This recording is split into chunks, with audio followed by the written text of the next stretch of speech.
Fin 2019, une partie des secrets de l'empire d'Isabel dos Santos a été révélée au grand jour. Un système financier offshore sophistiqué, soupçonné d'avoir permis d'importants détournements de fonds publics. L'État angolais réclame à la milliardaire et son mari $1 milliard d'argent public. Tous deux démentent et dénoncent une chasse aux sorcières politique. Acho que a situação política em Angola hoje é uma situação política que é uma caça às bruxas, disso não há dúvidas. Que, se me pergunta se há perseguição à família do antigo presidente dos Santos, sim. Tout avait pourtant bien commencé pour l'héritière de l'ancien président angolais, José Eduardo dos Santos. Née à Bakou, en Azerbaïdjan, elle a 6 ans quand son père arrive au pouvoir en 1979. Le pays est en guerre civile, le monde en pleine guerre froide.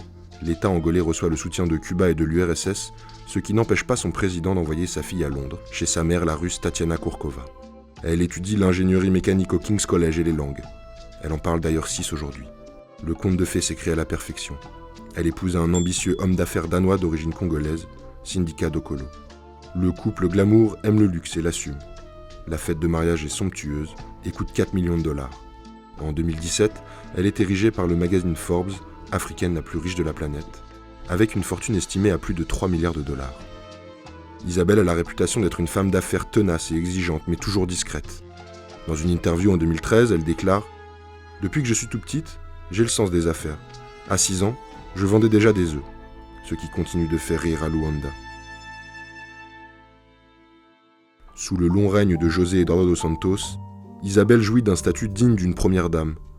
Ses détracteurs l'accusent d'avoir bénéficié d'un accès privilégié à des fonds publics, ce que confirment les Luanda Leaks, et ce qui expliquerait comment elle a pu se constituer un vaste empire dans le diamant, puis les télécoms, le pétrole, la banque, les brasseries, l'immobilier, la grande distribution et les médias.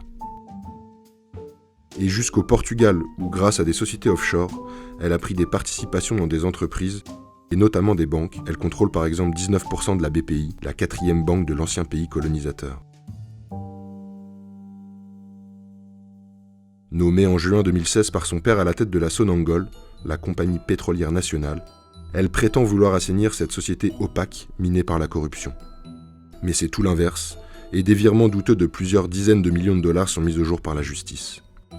C'est en 2017 que tout s'accélère, avec l'arrivée au pouvoir de João Lourenço, qui lance une spectaculaire opération anticorruption.